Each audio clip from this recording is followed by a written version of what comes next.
Assalamualaikum warahmatullahi wabarakatuh.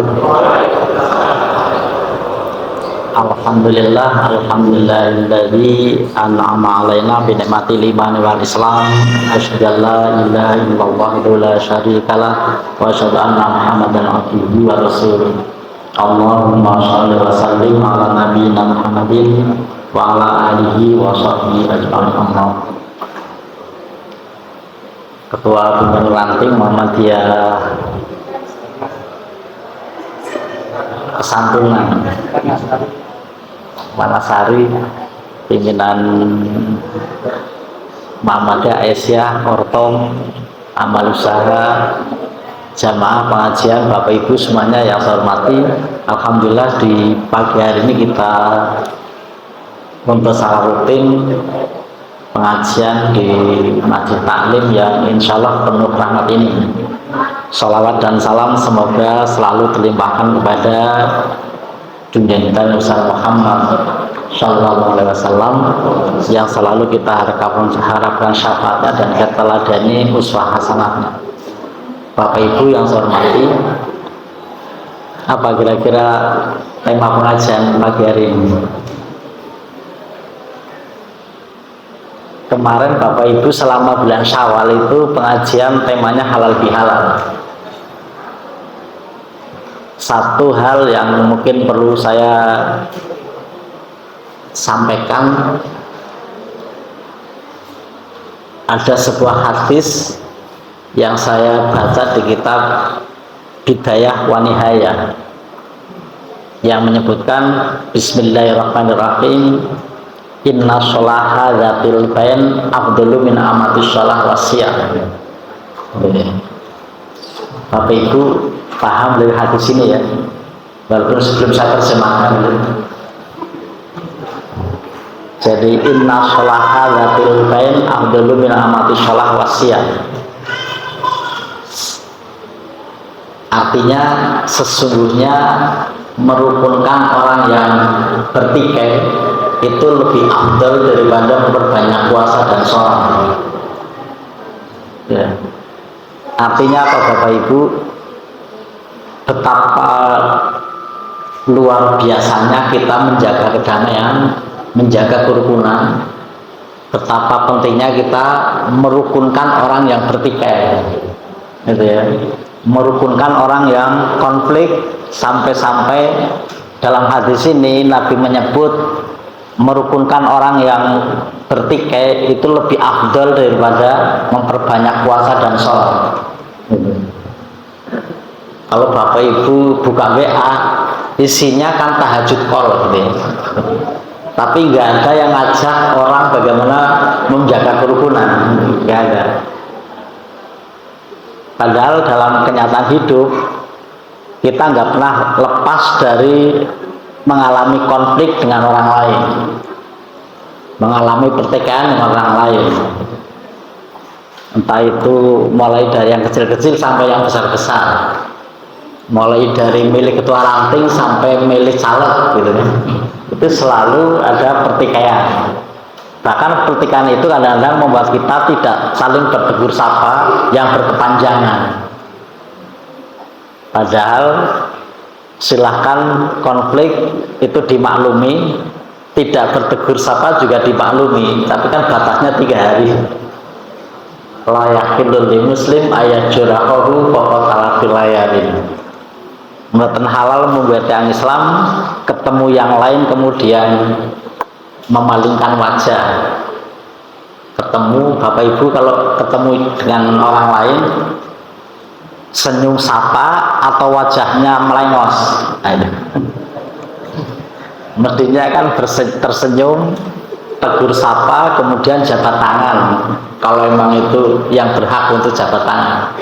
Tetapi tidak selamanya demikian, apalagi bagi yang mengalami orang yang bertikai, sehingga walaupun sudah sangat paham dibatasi 3 hari, tapi prakteknya jangan ngasih pitung turunan kan gitu kan, jadi berkepanjangan. Betapa tidak mudahnya orang rukun kembali setelah konflik. Bagi yang pernah alami, saya kira pengalaman pahit yang betapa beratnya rukun kembali setelah konflik. Sehingga memang tidak harus nunggu Syawal untuk halal bihalal. Setiap begitu tukaran langsung halal bihalal. Persoalannya siapa yang bisa? Siapa yang bisa? Ya. Karena berkepanjangan. Kalau kemudian kenapa ulama kita kemudian mengajarkan kita halal bihalal di bulan Syawal? Kenapa Bapak Ibu? Kok tidak ada halal bihalal kok bulan Syawal? Ya karena itu pemahaman lebih jauh dari hadis mangkoma Ramadan imanan waktu sabar. Bufirolahu mataqaddama min dambi. Amal Ramadan kita menyucikan kita kepada Allah. Jadi amalan Ramadan kita dari hadis ini kan membuat kita diampuni dosanya. Tetapi Allah tidak akan mengampuni dosa kita selama kita masih belum bersih kepada sama. Kan itu. Allah belum mengampuni kita sebelum kita bersih kepada sama. Maka setelah bersih kepada Allah, kemudian bersih kepada sesama. Bersih kepada Allah cukup satu arah, tapi bersih kepada sama harus dua arah. Yang satu minta maaf, yang satu memaafkan. Kepada Allah cukup satu arah Bapak Ibu, tidak usah nunggu jawaban Gusti Allah. Tidak usah nunggu jawaban Allah, Allah mengampuni atau tidak. Tapi kepada sama nggak bisa, harus yang satu minta maaf, yang satu memberi maaf. Nggak bisa satu arah. Jadi kita belum dimaafkan sebelum yang kita mintai memberi maaf.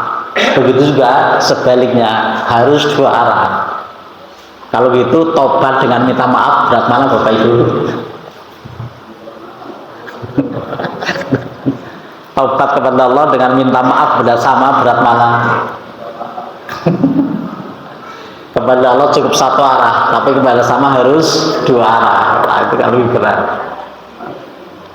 Itulah maka mari Bapak Ibu jaga kerukunan, jaga kedamaian, karena betapa afdolnya menjaga kerukunan, menjaga kedamaian. Mengacu pada hadis tadi, inna sholaha dzatil bain afdalu min amati sholah wasiyam. Sungguhnya menjaga kerukunan, menjaga kedamaian, merukunkan orang yang bertikai itu lebih afdol daripada memperbanyak puasa dan sholat. Sehingga Bapak Ibu yang rajin sholat sunnah, rajin puasa sunnah, jangan GR dulu. Jangan GR dulu. Kalah dengan orang yang pekerjaannya merukunkan orang tukaran. Sehingga pada Bapak Ibu yang sholat sunnahnya rasa-rasen, sholat sunnahnya rasa-rasen, puasa sunnah rasa-rasen, nggak usah khawatir. Cari orang tukaran dengan rukunkan. Itu mengalahkan afdolnya sholat tahajud itu ya. Itu mengalahkan afdolnya sholat tahajud. Artinya betapa luar biasanya menjaga kerukunan. Sampai hadis lain menyebut salatum man jama'una faqad jamal iman. Sungguh menjadi bagian dari kesempurnaan iman kalau kita mampu menjaga tiga hal. Salatum man jama'una faqad jamal iman. Sungguh kalau kita bisa menjaga tiga hal, kita menjadi bagian dari, mampu menjalankan sebagian dari kesempurnaan iman. Apa itu? Yang pertama, al-insafu fi nafsihi, punya kesadaran diri. Al-insafu fi nafsihi, punya kesadaran diri. Sadar akan dirinya, sadar akan posisi Bapak Ibu. Bapak Ibu kan setiap diri punya posisi masing-masing. Mulai dari yang punya status, punya atribut, punya jabatan masing-masing. Minimal jadi menungso kan gitu ya. Bapak Ibu kan jabatannya minimal jadi menungso gitu kan ya, minimal jadi menungso.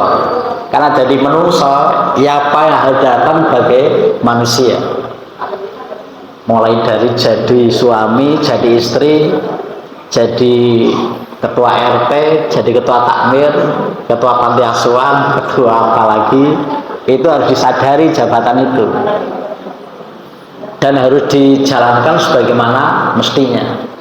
Kesadaran akan diri adalah bagian dari kesempurnaan iman. Lah yang kedua adalah wabadul salam lil alam, menjaga kedamaian untuk seluruh alam. Jadi damai yang kita bangun tidak hanya untuk dirinya, tidak hanya untuk sama manusia, tapi lil alam, kepada seluruh alam. Sehingga mestinya kita tidak boleh berbuat kerusakan, baik kerusakan alam maupun kerusakan sosial. Tetapi alam kita rusak, sosial kita mungkin juga rusak agar ketidakmampuan kita menjaga keserasian dengan alam. Apalagi umat Islam harus paling bertanggung jawab menjaga alam yang berupa air. Bapak Ibu, umat Islam adalah umat pengguna air paling banyak ya. Semua agama ada ritual menggunakan air, tapi tidak sebanyak umat Islam. Bapak Ibu kalau sehari wudhu berapa kali gitu? Lah 5 kali wudhu, sak masjid wudhu kabeh. Itu berapa air dibutuhkan? Bandingkan dengan agama lain, Katolik misalnya, hanya air berkah yang dicipratkan gitu kan. Ya, paling sekali upacara 1 liter. 1 liter. Ya. Agama Buddha, Hindu juga sama. Agama Buddha kalau Waisak mengambil air suci dari tempat-tempat tertentu, kemudian dibagi berjamaah. Termasuk saya kemarin Waisak juga diberi air suci dari sana. Ya, namanya air, pokoknya saya posing sebagai air gitu aja lah ya. Jadi semua agama ada ritual menggunakan air, tapi tidak sebanyak umat Islam. Sehingga umat Islam adalah umat pengguna air paling banyak. Apalagi Muhammadiyah lebih banyak lagi dari NU. Kenapa Bapak Ibu? Karena Muhammadiyah memahami hadis wudhu itu menjadi air yang mengalir. Sementara NU di pondok tradisional itu memahami air tempat wudhu dengan model kulatain. Idza kanal ma'u kulatain lam yanjas. Nalikono banyu rong kulah maka tidak ada najis. Bapak Ibu kan melihat itu tempat-tempat masjid, musola di pinggir-pinggir kampung, pondok-pondok, itu kan tempat wudhunya kan hanya bak besar, tidak ngalir. Untuk wudhu orang sekampung mungkin bertahun-tahun nggak pernah dikuras. Bapak Ibu menyaksikan itu kan, itu sah Bapak Ibu, ya itu sah. Malah itu secara langsung sesuai dengan hadis gitu ya. Karena hadisnya begitu. Idza kanal ma'u kulatain lam yanjas. Ketika ada air 2 kulah maka tidak ada najis. Jadi kalau air sudah bak besar itu untuk wudhu orang sekampung, kejatuhan bangkai gajah sekalipun itu masih sah. Ya, itu masih suci dan menyucikan, sah untuk wudhu. Ya. Ya, dan itu yang hampir semua pondok pesantren tradisional kita itu seperti itu. Kenapa? Ngirit air. Nah, ngirit air. Cuman risikonya apa? Risikonya gudigen kan itu. Risikonya gudigen. Sehingga umat Islam itu umat yang ironis. Semua kitab fikih bab awal mesti toharoh. Coba Bapak Ibu mulai buka kitab fikih yang elementer, mulai dari Sulam Tofek, kemudian Safinatun Najah, sampai Bidayatul Mustahid, termasuk himpunan putusan tarjih. Sama aja di bab awal mesti bicara toharoh, sesuci. Tapi ironisnya umat budikan pertama adalah umat Islam. Kok bisa gitu ya? Katanya bab pertama sesuci kok gudigen. Sampai-sampai saya masih ingat ucapan bapak saya, mondok kudu gudigen urun afdol. Coba alumni pondok mana alumni pondok, mesti gudigen lah gitu kan. Ya. mondok urung gudikan urung afdol itu. Hampir semua santri pondok tradisional mesti gudikan, hampir semuanya. Tapi gudikan itu dianggap biasa. Gudikan dianggap biasa. Padahal tiap hari tulisnya gede banget, an-nadhafatu minal iman. Itu gede banget gitu. An-nadhafatu minal iman. Tapi kok gudikan dianggap biasa gitu. Tapi itu sekali lagi tidak bertentangan dengan hadis. Karena hadisnya seperti itu. Idza kana ma'u kulatain lam yanjas. Ketika ada air dua kulah maka tidak ada najis. Sehingga kebor nggak ada masalah berhari-hari itu, nggak pernah dikuras, ngirit air. Lah Muhammadiyah kemudian melakukan tajdid, pembaharuan. Yang diperbaharui bukan hadisnya. Muhammadiyah tidak akan mengubah hadis. Muhammadiyah tidak akan mengubah Quran. Yang diubah adalah tafsirnya. Yang diubah adalah pemahamannya. Yang diubah adalah cara pandangnya. Maka Muhammadiyah kemudian melakukan tajdid, pembaharuan, perubahan terhadap pemahaman tempat wudhu. Dari kulatain menjadi keran. Nah, kulatain menjadi keran. Sehingga saya kira tidak ada tempat wudhu Muhammadiyah menggunakan model kulatain. Ada nggak sih? Maka insya Allah warga Muhammadiyah nggak ada yang gudikan gitu. Kenapa tempat wudhunya model keran? Cuman sikonya boros. Terus sikonya boros karena airnya langsung hilang. Coba kalau didaur ulang itu ya untuk nyirami tanaman kan berfungsi kembali. Sehingga bagaimana air yang kita pakai kemudian didaur ulang, mungkin bukan untuk mandi, bukan untuk minum, tapi untuk nyirami tanaman. Sehingga sesuai hadis Nabi, ad-dunya khadiratun, dunia itu hijau, itu sabda Nabi. Ya.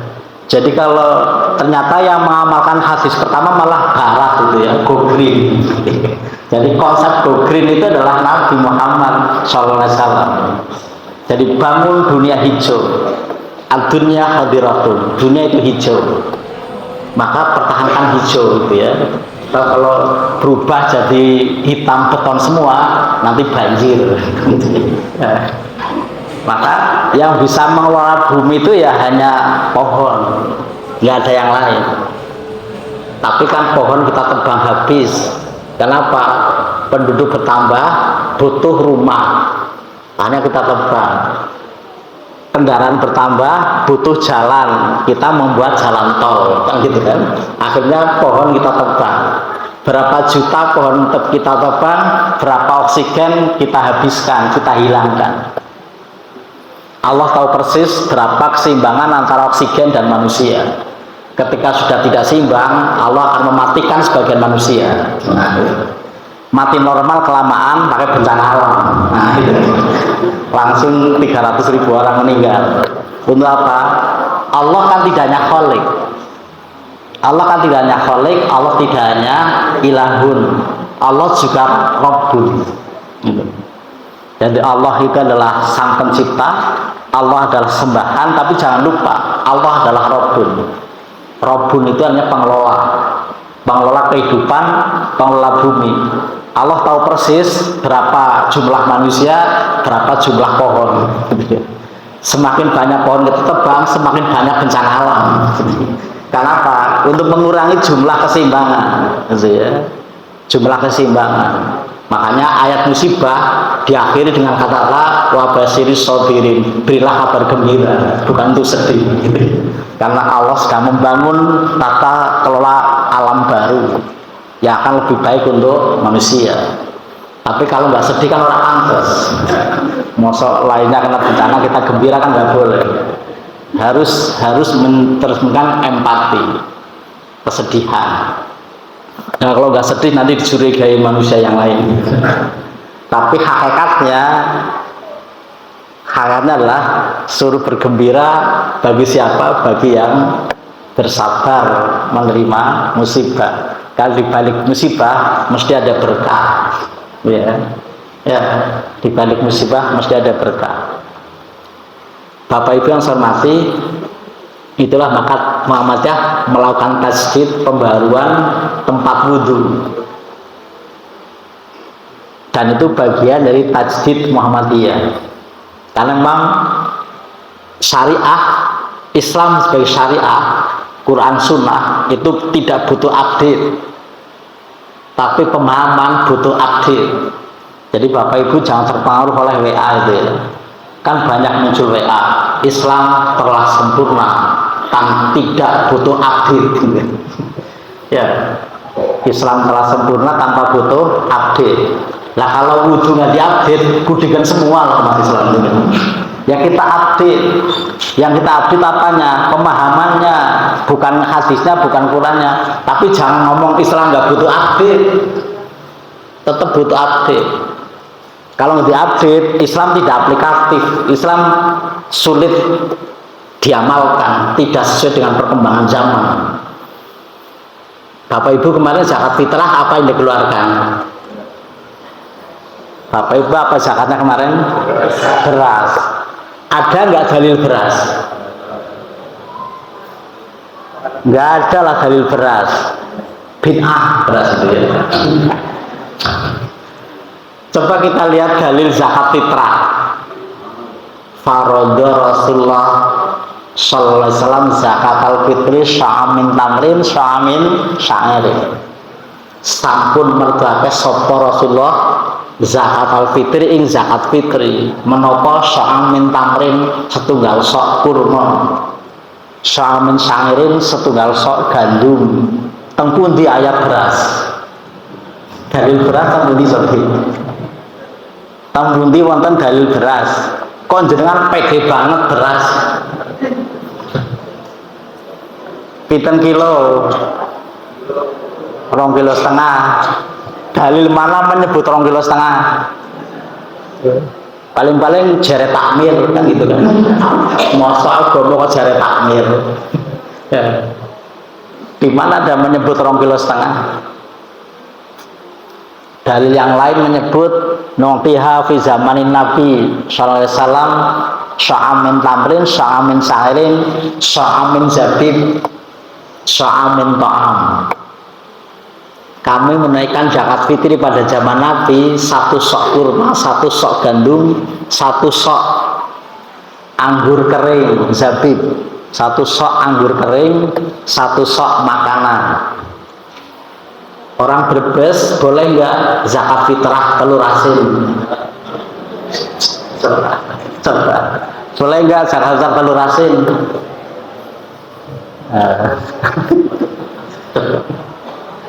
Kan nggak ada. Kalau beras boleh, kenapa telur asin nggak boleh?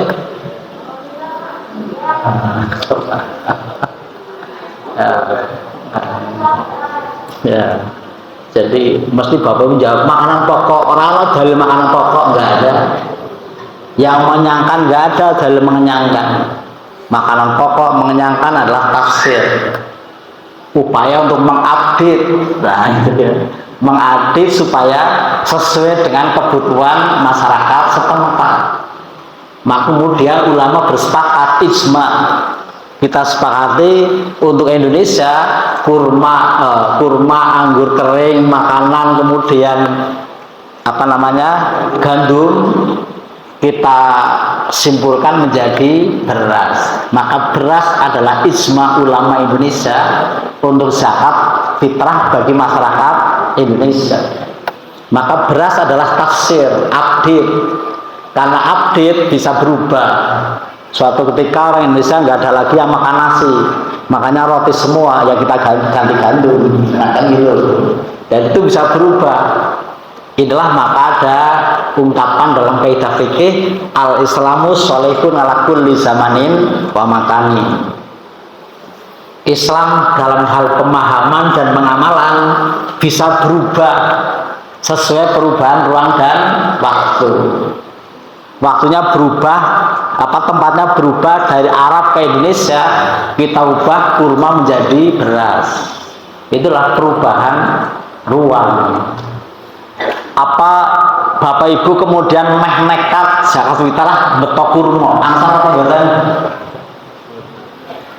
Boleh nggak Bapak Ibu malam Idul Fitri ke pantai zakat bawa kurma? Boleh nggak? Oh hadisnya jelas kok. Boleh, cuma dikira snack, gitu. Malah dibagi oleh panitia, gitu. Dikira snack. Nah, ini Bapak Ibu, jadi al-Islamu sholihun ala kulli zamanin wa makanin. Islam dalam hal pengamalan, pemahaman akan bisa berubah sesuai perubahan ruang dan waktu. Di Arab pakai jubah, begitu sampai Indonesia jadi baju koko. Nah, sampai Indonesia berubah jadi sarung, sampai Pakistan jadi gamis. Mana yang syar'i? Jubah, sarung atau gamis? Syar'i semua. Yang tidak syar'i, yang tidak nutup aurat. Nah, jadi jangan merasa jubah lebih islami dari sarung, nggak bisa. Karena syariahnya itu aurat, apa menutup aurat itu syariahnya. Menutup aurat itu kreativitas budaya. Jadi menutup aurat adalah kreativitas budaya. Sana pakai serban, kita pakai kuplu. Nah, ya sana serban, kita kuplu. Tapi dua-duanya orang dalile. Apa ada dalil penutup kepala? Ketua ranting khotbah di masjid ini pernah nggak tanpa kopiah? Pernah nggak tanpa peci? Nggak pernah. Apa ada dalil peci? Kenapa kok nggak berani ninggal? Lo nggak ada dalilnya. Kenapa Bapak Ibu tidak berani meninggalkan walaupun nggak ada dalilnya? Katanya Islam kudu Quran hadis, kan nggak ada Quran hadisnya. Kenapa Bapak Ibu nggak berani meninggalkan? Coba khotib mana yang berani khotbah tanpa peci? Berani khotbah tanpa peci. Padahal ya nggak ada dalil peci, nggak ada. Dan kita yakin Nabi Muhammad nggak pernah ngagem kuplo. Tapi kenapa Bapak Ibu nggak boleh meninggalkan? Ya inilah namanya ma'ruf. Maka ada maltakumikum ummatu yatmuna ayil khair wa yamuruna bil ma'ruf. Ada al khair, ada al ma'ruf.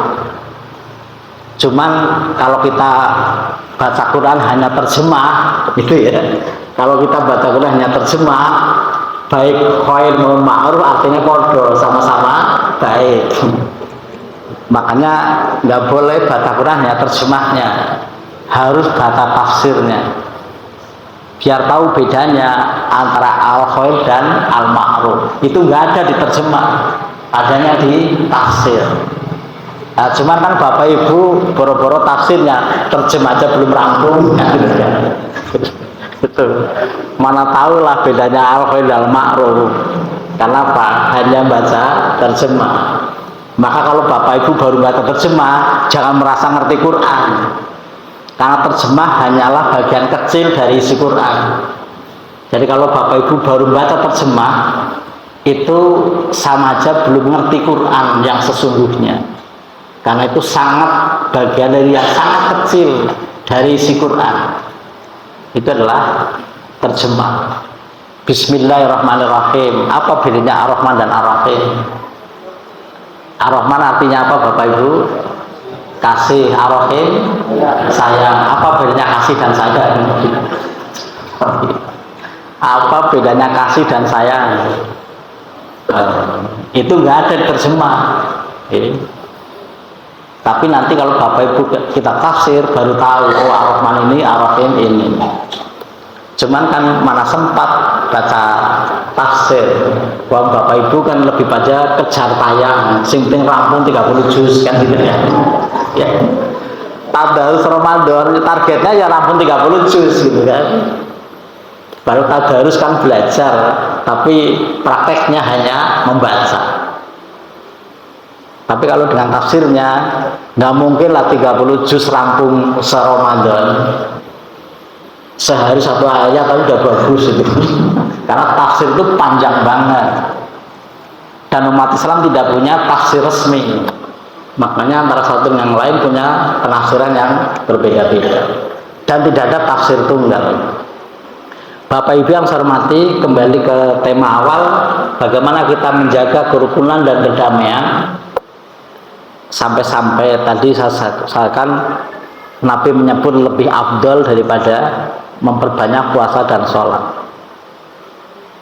Kemudian tadi di hadis yang kedua saya sebutkan wabadlus salam lil alam, menjaga kedamaian alam adalah bagian dari kesempurnaan iman. Maka sekali lagi kita bertanggung jawab akan kelestarian alam.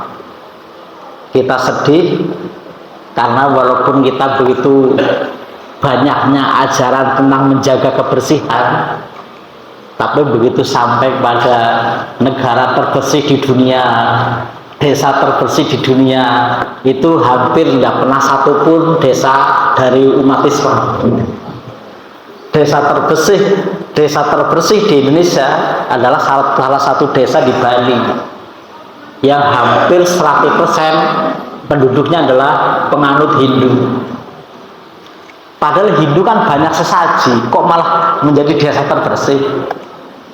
Nah kita yang setiap sudut ada musola dan masjid, kok nggak masuk juara? Jangan-jangan bener sindirannya teman-teman Kristen itu. Pak Tasir, apa bedanya mencari masjid dan gereja? Kalau mencari gereja itu pakai kartu nama, karena gereja rata-rata di tepi jalan raya.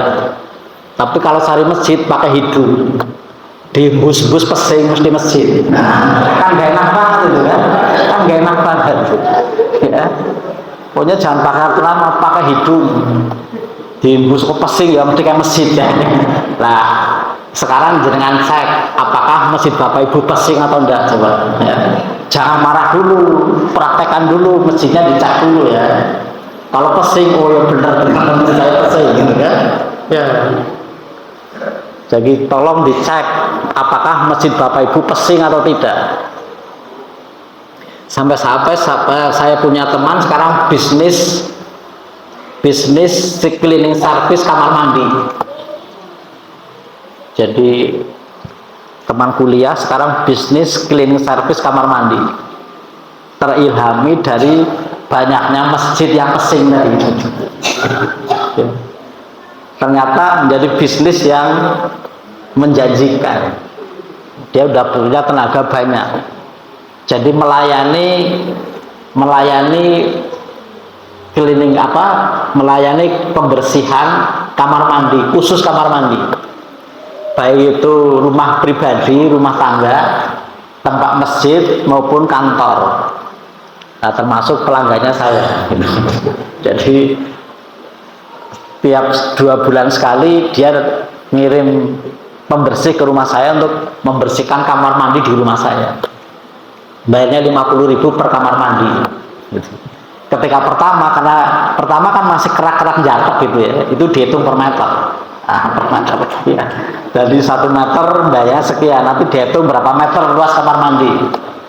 Nah untuk perawatan berikutnya mau sebulan sekali boleh, sebulan 2 kali boleh, bayarnya 50.000 per kamar mandi. Nah, ini laris manis. Kenapa? Bapak Ibu mesti malas membersihkan kamar mandi kan? Ya, Bapak Ibu mesti malas membersihkan kamar mandi. Lah saya paling nggak suka ada kamar mandi kotor. Saya paling sedih karena sering melihat pertama kamar mandi kotor, yang kedua grendelnya pakai raffia gitu kan. Gitu, saya heran itu. Grendel kamar mandi pakai paku digantung pakai raffia, gitu kayak bertahan bertahun-tahun gitu ya. Heran saya itu, ya. Itu kan betapa kemprohnya kita itu. Gitu ya. Jadi tolong jangan sampai ada kamar mandi grendelnya paku digantung pakai raffia ya.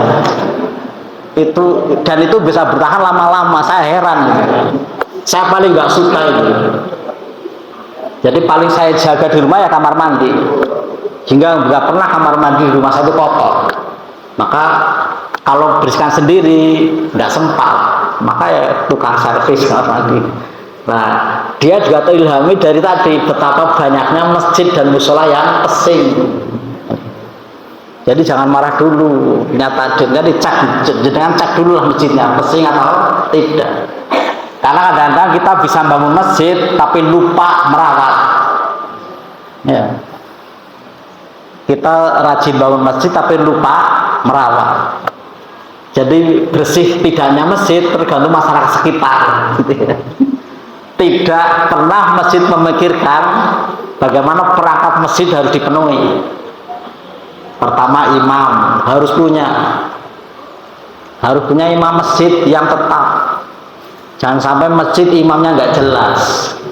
Ya, kalau masjid imamnya nggak jelas, makmumnya juga nggak jelas.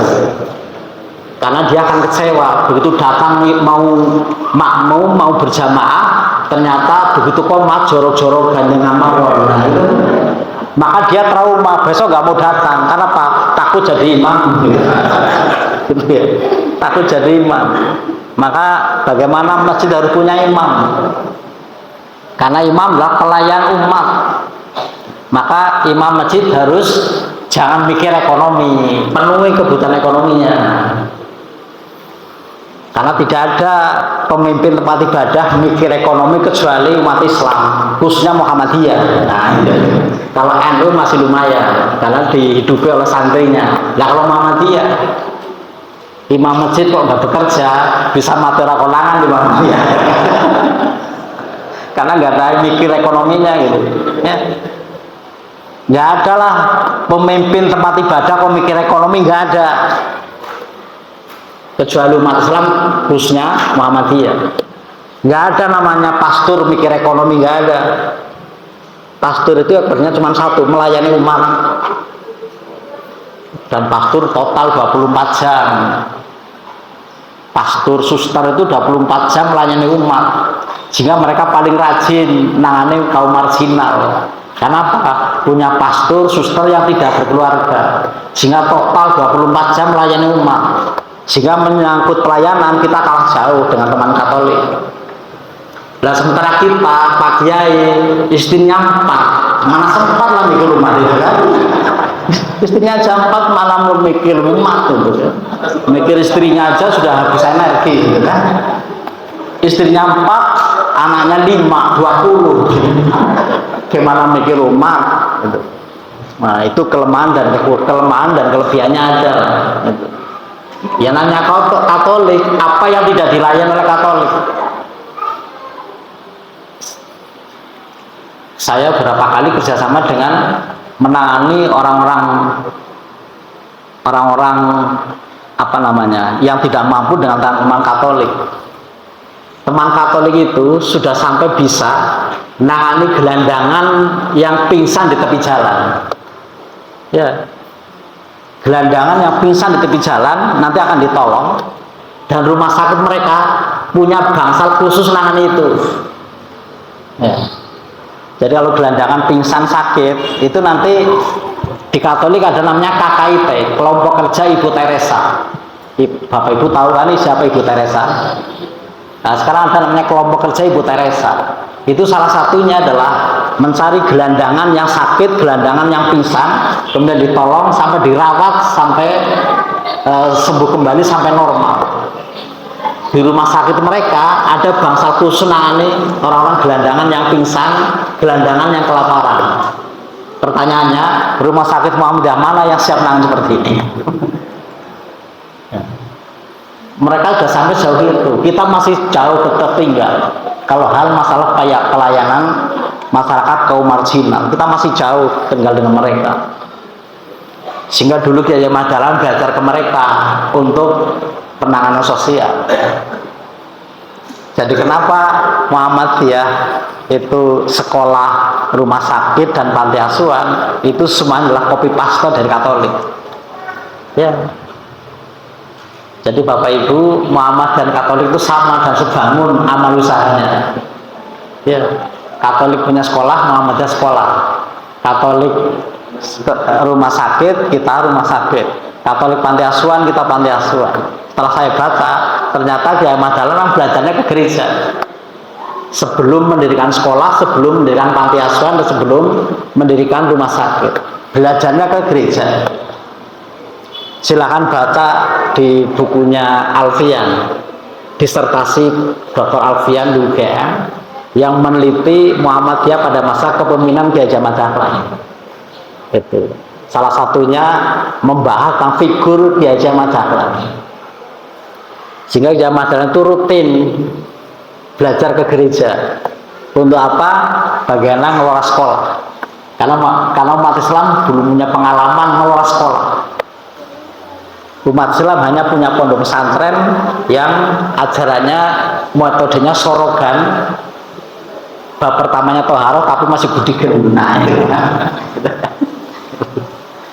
Baru bagaimana sekolah yang terintegratif itu belajar ke Katolik. Begitu dengan panti asuhan dan rumah kesehatan. Jadilah sama. Sehingga sebagian orang menyebut Muhammadiyah adalah Katoliknya Islam. Dalam hal amal usaha karena sama persis. Tapi kalau sekarang orang Kristen yang belajar ke Muhammadiyah, sehingga lalu muncul Krismuha gitu ya, Kristen Muhammadiyah. Ini adalah orang-orang Kristen yang alumni sekolah Muhammadiyah. Karena di Indonesia Timur mahasiswa kita itu 75% bahkan lebih itu adalah Kristen. Saya beberapa kali ke Sorong, ngisi acara di Muhammadiyah Papua Barat, ngisi acara di Universitas Pendidikan Muhammadiyah Sorong. Itu ya 75% lebih mahasiswanya adalah Kristen. Semester pertama maka kita menyediakan dosen agama Kristen, tapi nanti semester kedua mereka belajar ke Muhammadiyahan. Minimal apa lagu Sang Surya gitu. Minimal apa lagu Sang Surya. Nah, dan mereka kadang-kadang merasa sebagai kader Muhammadiyah walaupun tetap Kristen. Sehingga kalau mereka jadi pejabat, ada acara Muhammadiyah tidak diundang, protes. Kok saya nggak diundang, namanya nggak diakui sebagai kader. Nah, itu yang kemudian diteliti oleh Pak Mufti tentang bagaimana Muhammadiyah menjaga pluralitas di Indonesia Timur. Itulah disertasi yang kemudian sekarang muncul buku Kristen Muhammadiyah Krismuha. Tapi Bapak Ibu protes, katanya istilah Krismuha menyakitkan kami. Ini kan nggak mudeng ya, nggak mudeng. Bapak Ibu yang saya hormati, bahkan saking istimewanya menjaga kerukunan, menjaga kedamaian, sampai-sampai di hadis lain Nabi memberi ruang kita demi rukunya orang yang konflik, yang bertikai, itu sampai kita diberi ruang untuk berbohong demi rukunya orang tukaran ya. Jadi dalam hadisnya disebutkan Bismillahirrahmanirrahim, lam asma'i rohosu fi syai'in ma yaqulu naskadibun illa fi talatin. Jadi tidak ada keringanan bagi manusia untuk bohong kecuali dalam 3 hal. Nah, bohong itu Allah memaklumi orang salah tapi tidak memaklumi orang bohong gitu ya. Sehingga dalam agama boleh salah tapi jangan bohong. Itu bedanya dengan politik. Kalau politik jangan sampai salah walaupun dengan cara bohong. Tapi kalau agama boleh salah tapi jangan bohong.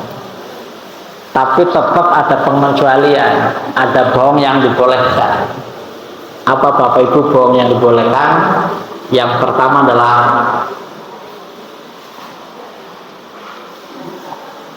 kadhibun fil harbi, bohong di medan perang.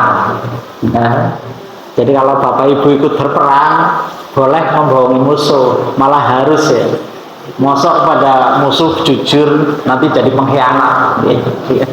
Maka bohong kepada musuh di medan peperangan adalah bohong yang syar'i gitu ya.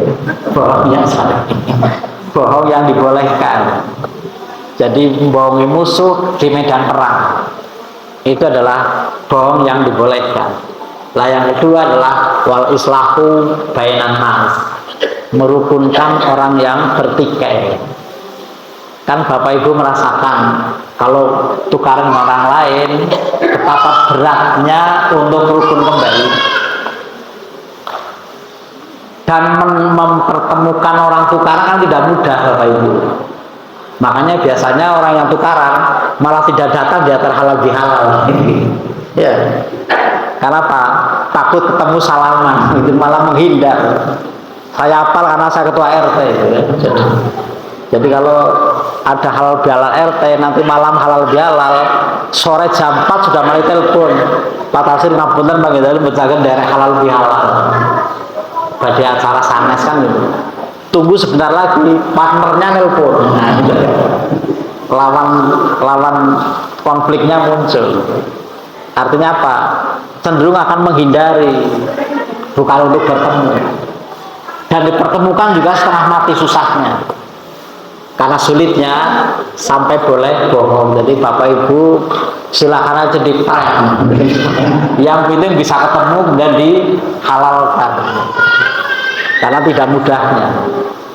Dan mestinya kalau kita ikut Quran, begitu ada orang tukaran kan kita mestinya faslihu baina akhwaikum. Damaikan ketika ada saudara kita yang berkonflik. Pertanyaannya, siapa yang kalau ada orang lain bertikai kita merukunkan? Yang ada mesti cenderung membiarkan. Kenapa? Tidak mau dianggap urusan rumah tangga orang lain. Padahal kan mestinya faslihu, damaikanlah. Pertanyaannya, siapa yang kalau ada orang tukaran kita merukunkan? Bahkan saat masjid lu tukaran bertegur sama saat masjid, padahal betapa beratnya satu masjid kok tukaran tidak bertegur sapa. 2 orang tukaran masuk masjid masuk waktu maghrib, coba. Yang lain nggak sengaja nggak usah datang, kita saksikan apa yang terjadi gitu kan. 2 orang tukaran masuk maghrib, satu jadi imam, satu makmum baru tukaran, kan terasa itu. Mesti yang makmum nggak mikir khusus, hanya mikir iki kok untuk waladolin amin pora. Ya amin pora, ya amin. Begitu waladolin kan emosi, langsung jawab aku harap amin. Aku harap amin gitu kan. Imamnya terpengaruh amin ya rapopo. Ini sholat apa padu lagi? Ya ini akibat karena kita tukaran. Maka Bapak Ibu, ini bukan hal sepele dalam pandangan Islam. Harus didamaikan. Jadi kita kehilangan afdolnya ritual kita, baik itu puasa maupun sholat, gara-gara kita gagal menjaga kerukunan dan kedamaian. Nabi Muhammad itu marah kalau kita mengganggu harmoni sosial. Tapi Nabi nggak pernah marah kalau kita beda cara beribadah. Ya, kalau kita kebalik ya, orang lain beda cara beribadah kita ribut. Sementara orang lain gagal menjaga harmoni sosial, kita diam saja. Kita kebalikan, kita emang hanya beda sedikit dengan Nabi, ya. Kalau Nabi sedikit makan, kita sedikit-sedikit makan. Nabi sedikit marah, kita sedikit-sedikit marah. Jadi hanya beda sedikit gitu. Nabi marah kalau kita gagal atau mengganggu harmoni sosial. Sudah jelas minyak goreng dibutuhkan, kok jenengan timbun. Nah, Nabi marah melihat orang yang menimbun barang. Tapi Nabi nggak marah ketika sahabat beda cara ibadah dengan Nabi. Ya.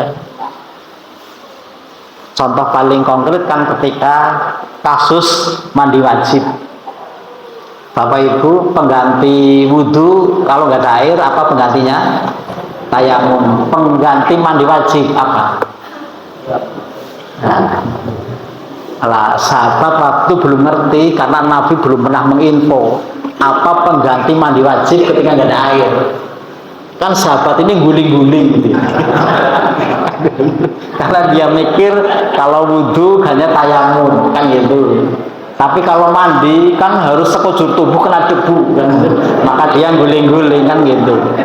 Nah, setelah guling-guling lapor Nabi.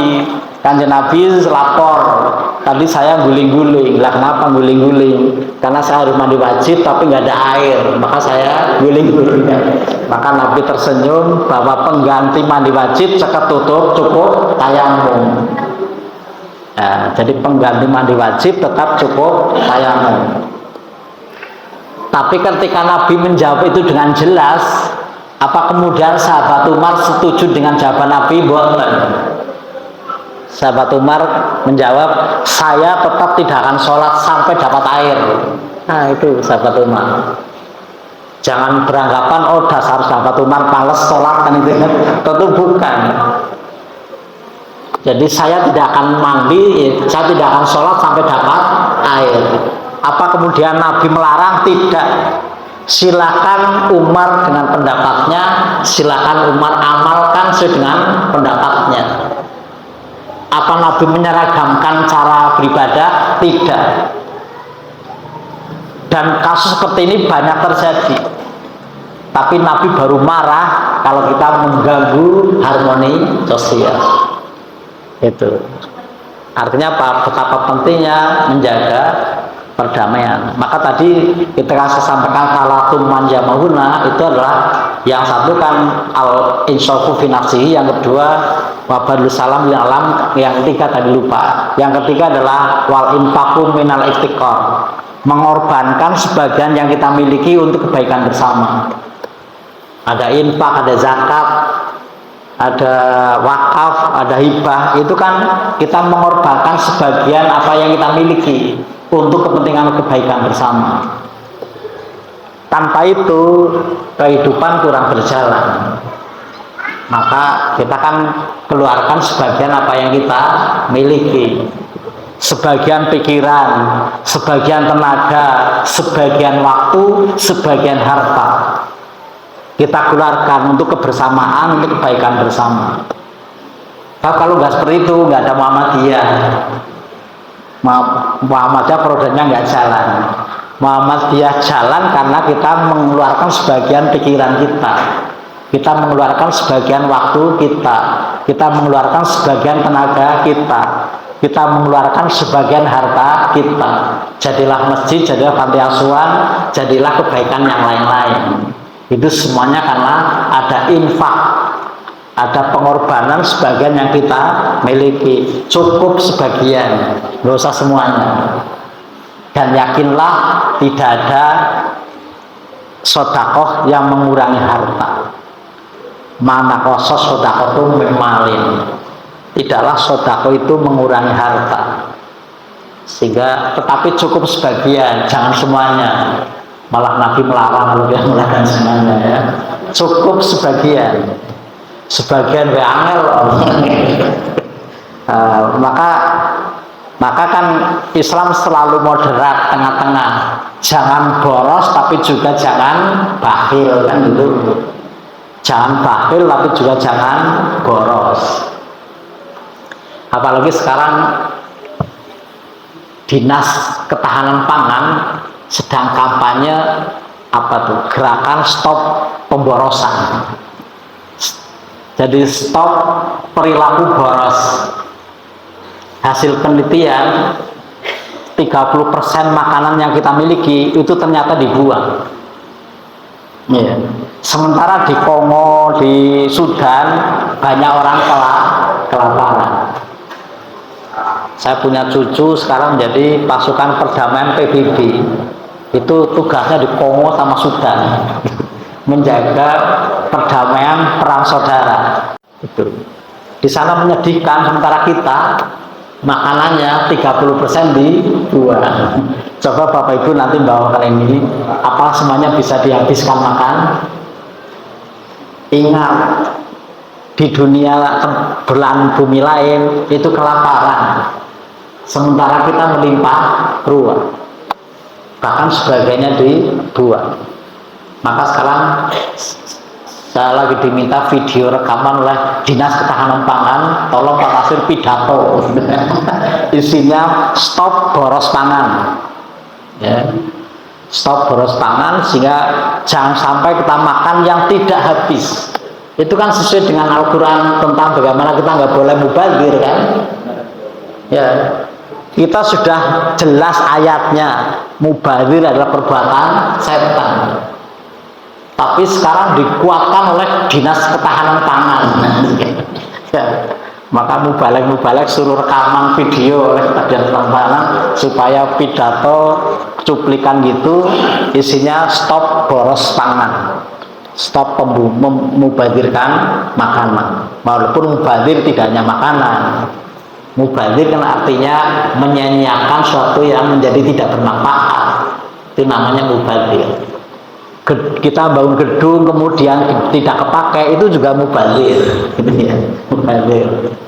Kita membuat rumah kemudian tidak dipakai, namanya juga mubazir. Maka kan Nabi melarang kita mempunyai rumah dikosongkan, nanti jadi rumah jin. Maka kalau kita punya rumah, saking banyaknya rumah, ya siapalah suruh nempati, jangan sampai memubazirkan bangunan. Gitu. Bapak Ibu saya hormati, maka menjaga kurikulum sampai-sampai yang pertama disebut lebih afdol dari memperbanyak puasa dan sholat. Yang kedua, merukunkan orang begitu tidak mudahnya sampai kita boleh bohong. Maka tadi tidak ada keringanan manusia itu bohong kecuali dalam 3 hal. Satu adalah bohong di medan peperangan, yang kedua merukunkan orang yang tukaran, yang ketiga adalah hadithur rojuli imro'atahu wa hadithul mar'ati zawjaha, ucapan suami kepada istrinya, ucapan istri kepada suaminya demi kebaikan suami istri. Tapi intermezzo suami istri ya, bukan yang maksiat gitu ya. Jadi Bapak Ibu, kalau para suami ini istrinya nanya apakah saya cantik, harus dijawab cantik, nggak boleh jawaban yang lain. Walaupun abote ora karuan ya tetap ngomong cantik lah ya, ngomonglah cantik itu apapun yang terjadi. Begitu juga para istri, kalau suami nanya apakah saya ganteng, harus dijawab ganteng. Nggak usah dijawab ganteng 15 tahun yang lalu, saya wis ilang kabeh, nggak usah lah, pokoknya ganteng aja gitu ya. Jadi yang seperti ini adalah suami istri harus saling memuji. Jangan suami istri isinya saling mencela. Ingat kata Nabi, afdhalu doa alhamdulillah. Sebaik-baik doa adalah memuji, bukan meminta. Ya. Jadi sebaik-baik doa adalah memuji, bukan meminta. Tetapi harus dibedakan antara memuji dan cari muka. Nah, itu ya. Ya. Dibedakan antara memuji dan cari muka, harus dibedakan antara memuji dan dengki. Dengki adalah ketika orang lain yang mestinya dipuji, kita tidak mau memuji, itu namanya dengki. Tetapi yang mestinya tidak dipuji, kita memuji, itu namanya cari muka. Maka rajin-rajinlah memuji kepada sesuatu yang memang mestinya harus dipuji. Jenengan tahu bawahan, kok isinya ngeritik atasan, yang nggak bakal diangkat loh jadi pejabat, nggak mungkin. Tetapi bagaimana ketika atasan kita berprestasi, kita puji, tetapi bukan cari muka. Yang namanya suami, ya sering-seringlah memuji istrinya. Mau sudah tahu istrinya kok tiap hari dicela, ya mangkel istrinya lah gitu ya. Yang malas-malasan melayani suaminya, karena apa? Isinya dicela. Begitu juga istri, perbanyaklah memuji suami. Sehingga para suami nggak usah minta macam-macam pada istri, puji aja istri, akan semuanya diberikan, kan gitu kan. Begitu juga para istri, puji aja suami, semuanya diberikan. Kalau udah dipuji kok suami tetap bakhil, colong aja uangnya itu kan. Boleh nggak Pak? Boleh nggak? Boleh nggak istri ngambil uang suami tanpa izin? Coba. Kalau saya nanya ibu-ibu, boleh nggak Bu ngambil uang suami tanpa izin? Nah,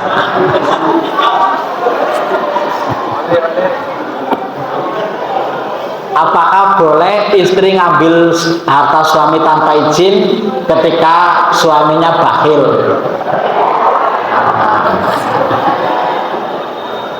Ini pernah terjadi pada zaman Nabi. Suatu ketika ada istri sahabat Nabi yang kemudian menghadap Nabi minta fatwa. Saya nggak perlu menyebut nama sahabatnya, kalau sebut mesti Bapak Ibu kenal, karena sahabat ini sangat terkenal. Ya. Sahabat ini sahabat yang cukup terkenal dan pahlawan Islam, tapi ternyata diam-diam istrinya menghadap Nabi minta fatwa. Wahai Nabi, apakah boleh saya ngambil harta suami karena suami saya bakhil? Ya, apa kira-kira jawaban Nabi Bu? Boleh. Pada suami, bapak-bapak, apa jawaban Nabi Pak? Ragu-ragu jawabannya ya. Jawabannya ragu-ragu. Jawaban Nabi adalah boleh. Ya, boleh. Maka jangan jadi suami yang bakhil. Nanti diambil hartanya sama istri tanpa izin. Tapi ada batasannya loh Bu, ora sakarepe.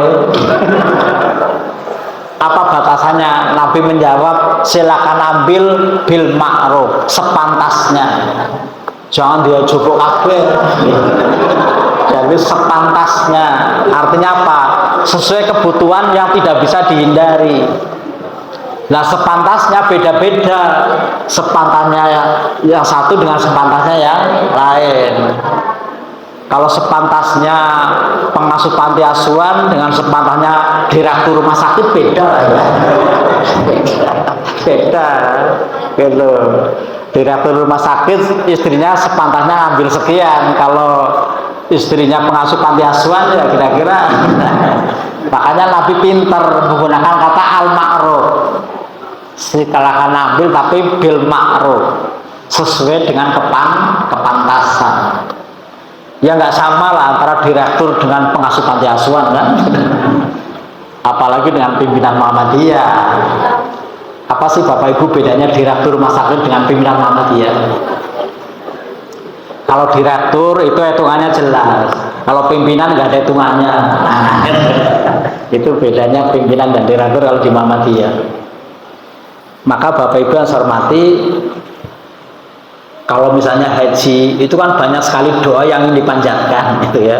Wah, yang namanya orang mau haji itu kadang-kadang stres hanya mikir banyaknya titipan doa gitu kan. Untuk sendiri sudah punya A sampai Z, kemudian titipan keluarga, titipan tetangga, titipan teman kantor, semua nitip doa gitu kan. Kan bingung jangan berdoa mau dari mana dimulai. Padahal sekali lagi perbanyaklah memuji Allah. Allah tahu persis apa yang Bapak Ibu inginkan. Ya.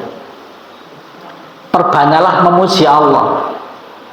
Nggak usah banyak minta-minta. Perbanyaklah memuji Allah.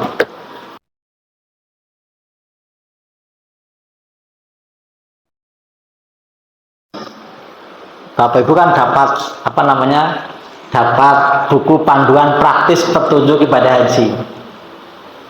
Tapi jangan doa rumusan kemenang. Kalau itu banyak banget loh. Itu Allahumma kabeh gitu kan. Tapi yang benar-benar dari Nabi itu hampir, kalau toh ada sangat sedikit yang berisi tentang permintaan. Hampir semua doa-doa Nabi ketika haji adalah pujian-pujian kepada Allah. Jarang yang berisi permintaan. Ya. Nah, kita lupa akan itu ya. Maka dalam kehidupan sehari-hari coba kita latih untuk lebih banyak memuji daripada mencela. Sekarang Bapak Ibu hitung berapa hari dalam 24 jam Bapak Ibu kirim WA gitu ya. Coba dihitung WA-nya antara yang mencela dan yang memuji banyak mana coba. Nah, itu ya. Padahal 24 jam kita diajari oleh Allah untuk membaca kalimat thayyibah. Kalimat thayyibah yang paling banyak Bapak Ibu ucapkan apa? 1 basmalah, 2 alhamdulillah. keduanya adalah isinya pujian. Ya. Bismillahirrahmanirrahim. Allah pengasih dan penyayang. Jadilah kita menjadi orang yang pengasih dan penyayang. Kemudian alhamdulillahirabbil alamin, memuji kepada Allah. Apakah ucapan ini bisa kita transfer, kita pindah menjadi amalan kita sehari-hari untuk banyak memuji kepada Allah dan memuji kepada sesama? Nampaknya kita lebih mudah mengkritik daripada memuji. Walaupun kita tidak dilarang mengkritik, tetapi coba kita bandingkan dalam 24 jam, lebih banyak mana di antara memuji dan mengkritik, di mana kita bandingkan antara mencela dan memuji. Bahkan kita sangat enteng kemudian men-share celaan orang lain, kita sebar untuk mencela di WA group. Nah, ini kan padahal isinya jelas-jelas itu adalah celaan, tapi kita enteng aja kita sebar. Nah, itu kan kita lupa akan kalimat thayyibah yang 24 jam kita baca, yakni basmalah dan hamdalah. Maka mari kita implementasikan dalam kehidupan konkret sehari-hari. Sampun telas waktunya habis. Demikian pengajian pagi ini yang dapat saya sampaikan dan bermanfaat. Waalaikumsalam warahmatullahi wabarakatuh.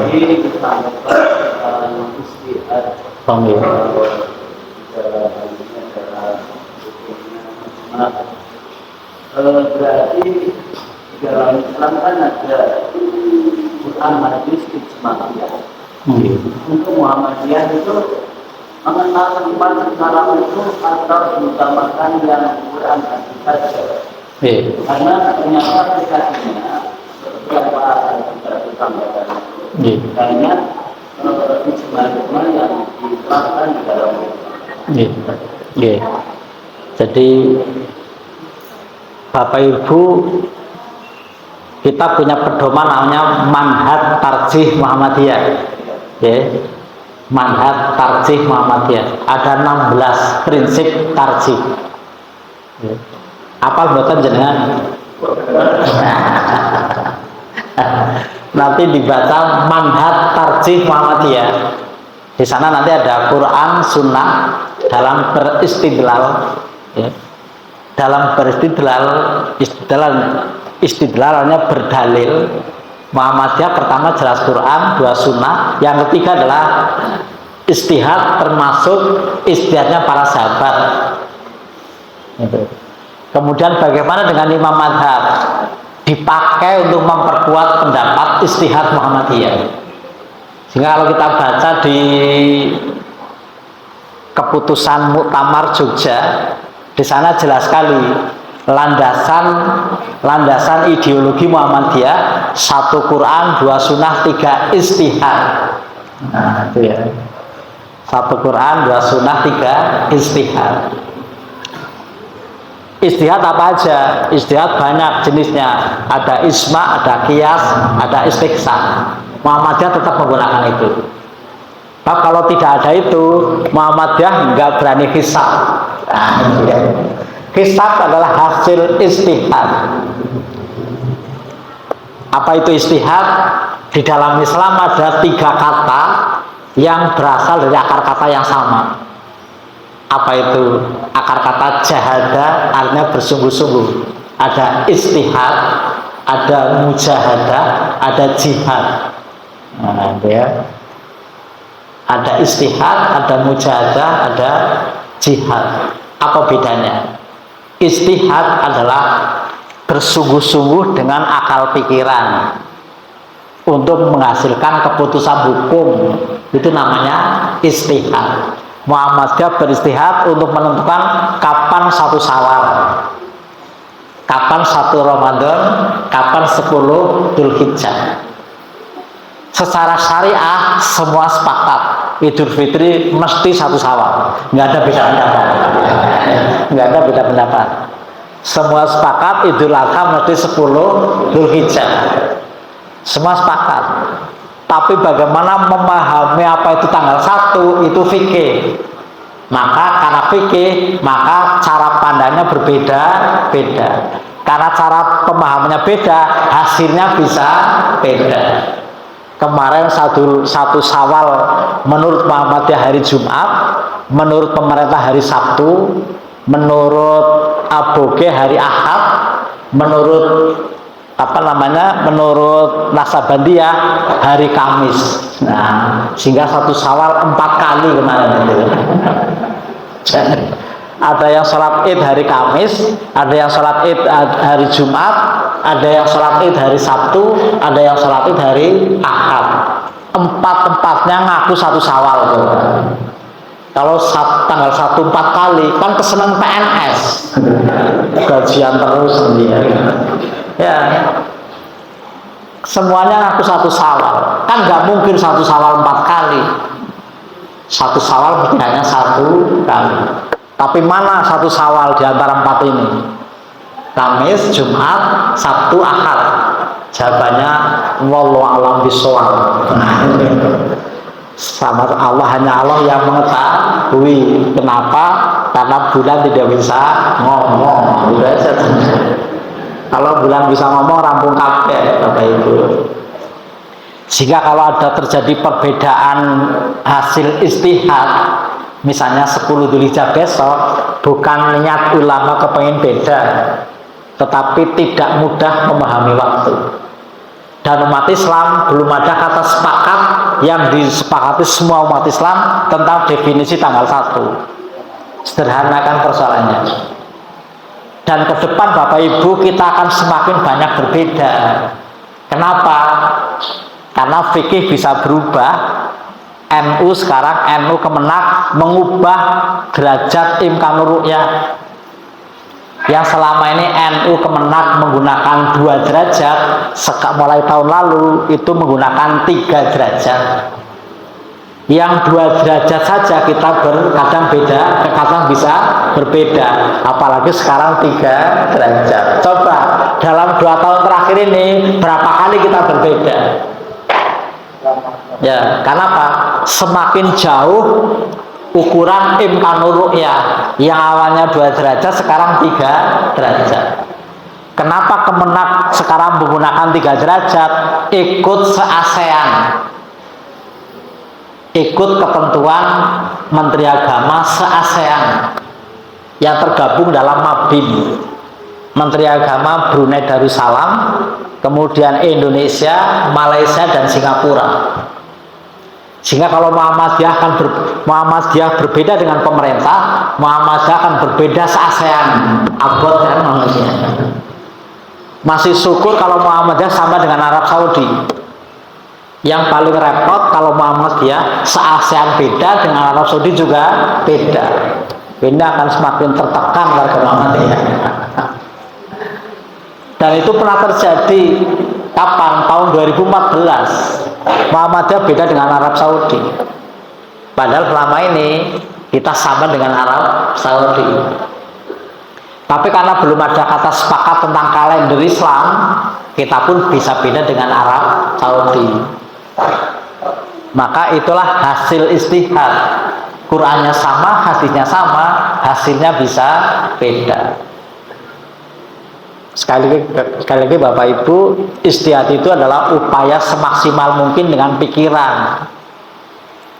Ewodene sudah semaksimal kok beda, itulah manusia punya kelemahan. Sehingga kalau terjadi perbedaan bukannya pengen beda, tapi bingung bareng. Ya. NU bingung, Muhammadiyah bingung, sementara bulan diam saja. Itu aja persoalannya. Maka Bapak Ibu ketika terjadi perbedaan seperti ini, nggak boleh hasil istihad kita untuk menyalahkan hasil istihad orang lain. Jadi Bapak Ibu, karena kita Muhammadiyah, kita ikut hasil istihad Muhammadiyah, tapi nggak boleh untuk menyalahkan hasil istihadnya pemerintah. Nggak boleh untuk menyalahkan hasil istihadnya pemerintah, Kemenak. Nggak boleh untuk menyalahkan hasil istihadnya NU, nggak boleh. Demikian juga pemerintah NU nggak boleh menyalahkan hasil ijtihadnya Muhammadiyah. Hasil ijtihad tidak boleh untuk menyalahkan dan disalahkan. Hasil ijtihad adalah dipedomani bagi yang sepakat. Karena kita Muhammadiyah, kita sepakat dengan hasil ijtihad Muhammadiyah. Dan tadi saya katakan, dalam agama boleh salah, tapi tidak boleh bohong. Maka ijtihad itu boleh salah sekalipun. Jadi ijtihad tetap bisa ikuti walaupun salah sekalipun. Dan Nabi menjamin pahala ketika kita ikut hasil ijtihad walaupun salah. Nabi menyatakan, idza istatal hakimu fa asaba fawa adroni wa in afa fawa adrun wahid. Ketika ada ulama beristihad, hasilnya benar pahalanya 2, ketika salah pahalanya 1. Jadi kalau kemarin kita sholat Idul Fitri hari Jumat, yang benar kalau hari Sabtu nggak usah khawatir, minimal sudah dapat pahala 1.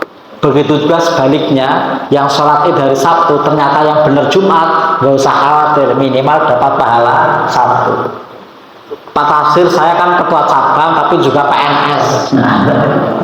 Di rumah jadi panitia Idul Fitri PCM, tapi di kantor juga panitia Idul Fitri kantor. Ya kita doakan palingnya 3 ya. Lah kan 2+1 jadinya. Kenapa? Dirumus juga susah.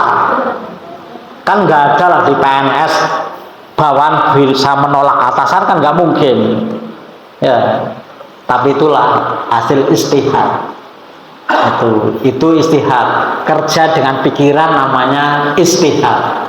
Lalu mujahadah itu kerja dengan hati. Bersungguh-sungguh dengan hati. Itu namanya mujahadah. Maka kalau ijtihad isinya diskusi, seminar, itu ijtihad. Tapi kalau mujahadah isinya zikir.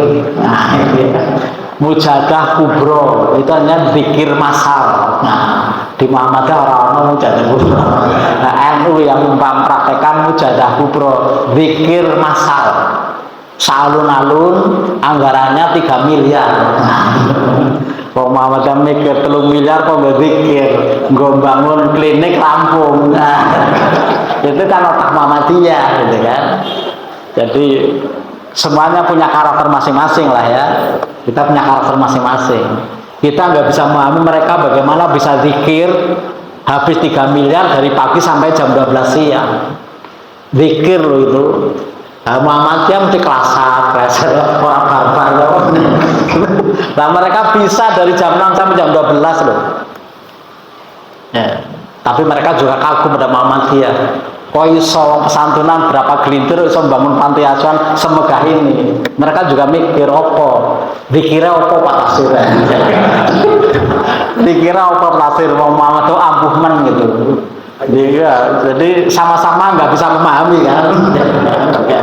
Kita susah memahami orang NU yang begitu kuat zikir, mereka kagum pada kita yang begitu kuat untuk infak. Nah, kita menghasilkan panti asuhan, mereka menghasilkan mujahadah kubro. Nah, sama-sama anggarannya banyak gitu. Anggarannya banyak. Nah, inilah karakter. Jadi kita nggak usah kemudian saling mencela. Silakan pahami karakter masing-masing. Itulah mujahadah. Maka mujahadah adalah zikir. Karena apa? Bersungguh-sungguh dengan hati. Dan yang ketiga adalah jihad, bersungguh-sungguh dengan anggota badan. Nah, ya. Bersungguh-sungguh dengan anggota badan. Kita datang ke sini jalan kaki, itu adalah jihad. Nah, apa namanya, dengan anggota badan. Jika dengan anggota badan namanya jihad, dengan hati namanya mujahadah, dengan pikiran namanya ijtihad. Dan umat Islam harus ketiga-tiganya. Mentang-mentang Muhammad dia ijtihad tok orang tahu mujahadah. Ya minimal mujahadah sendiri di rumah atau di masjid, zikir wengi ingkang suwe. Jangan malam dihabiskan untuk WA-an. kapan wong dikirimi tahajud call iki kapan tahajud deh gitu. Jangan-jangan orang udah tahajud malah mengukur kirim WA. Ya, jadi itulah keseimbangan. Maka Muhammadiyah tetap punya ruang istihad. Karena tidak mungkin kita tidak istihad, apalagi kita punya tasdid. Tasdid pasti istihad. Cukup ya. Terima kasih. Assalamualaikum warahmatullahi wabarakatuh.